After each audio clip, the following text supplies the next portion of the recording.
Hello बच्चों, let's see this question. The question says which of the following statements is are correct. तो question हमसे पूछ रहा है कि यहाँ पर हमें जो स्टेटमेंट्स दिए हुए हैं 1, 2 and 3 that are related to different type of breeding, इन्हें स्टडी करिए एंड इनमें से जो करेक्ट स्टेटमेंट है वो सेलेक्ट करके उनका कॉम्बिनेशन ए, बी, सी या फिर डी में से पता लगाइए।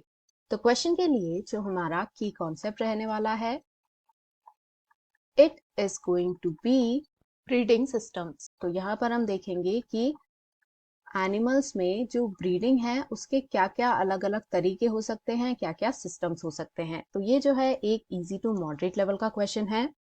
सो ब्रीडिंग सिस्टम्स में हम बेसिकली मेटिंग कराते हैं बिटवीन इंडिविजुअल्स ताकि जो भी डिजायर्ड ट्रेट हैं वो हमको मिल सके। वो ट्रेट जो हमारे लिए इकोनॉमिकली बेटर हो वो ट्रेट हमें मिल सके, एंड ऑल्सो जो प्रोडक्टिविटी है ऑफ द प्रोजेनी, भले ही वो मिल्क हो या मीट हो, एनीथिंग, वो हम इंक्रीज कर सकें। तो इन दोनों को पाने के लिए हम ब्रीडिंग सिस्टम बनाते हैं। सो इनमें से कुछ तरीके यदि हम देखें तो फर्स्ट हम देखेंगे आउटब्रीडिंग। तो इस तरीके का जो ब्रीडिंग प्रोसेस है इसमें मेटिंग कराई जाती है between the individuals that are completely unrelated. यानी अगर वो सेम ब्रीड को बिलोंग कर रहे हैं तो for the past 5 to 6 generation हमें कोई कॉमन एंसेस्टर नहीं मिलना चाहिए। या फिर they can be animals from different breed, completely different breed होगी तो ऑब्वियसली उनमें कोई रिलेशन हमें देखने को नहीं मिलेगा, या फिर डिफरेंट स्पीशीज को भी ये बिलोंग कर सकते हैं। तो इस तरीके का जो क्रॉस जो ब्रीडिंग है उसे आउटब्रीडिंग कहा जाता है। नेक्स्ट जो हम स्टडी करेंगे that is cross breeding.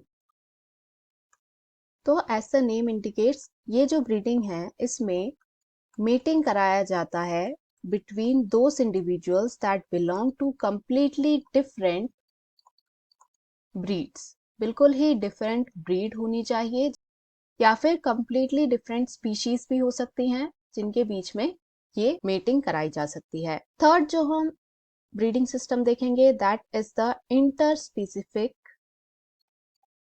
Hybridisation.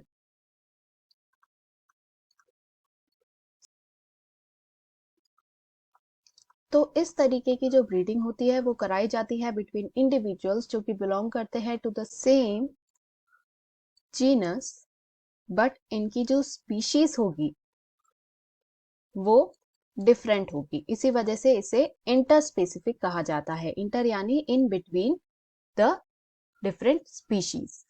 So these are the 3 types of breeding systems. अब क्वेश्चन में दिए स्टेटमेंट्स को यदि हम स्टडी करें, first is outbreeding is the breeding of the unrelated animals which may be between individuals of the same breed but having no common ancestor for 4 to 6 generations or between different breeds or different species।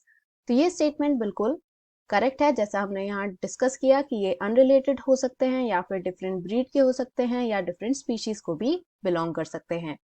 Second says crossbreeding allows the desirable qualities of two different breeds to be combined। तो ये भी बिल्कुल correct है जैसा हमने यहाँ पे discuss किया। Third says in interspecific hybridization male and female animals of two different related species are mated। तो ये बिल्कुल करेक्ट है। यहाँ पर रिलेटेड वर्ड यूज किया है, यानी ये सेम जीनस को बिलोंग करेंगे बट जो स्पीशीज है वो डिफरेंट होगी। यानी ये तीनों ही स्टेटमेंट्स जो हैं ये करेक्ट है, एंड ये कॉम्बिनेशन हमें देखने को मिलेगा इन ऑप्शन डी। तो यही रहेगा हमारा final answer, that is all of these. Hope you understood it well. Best of luck.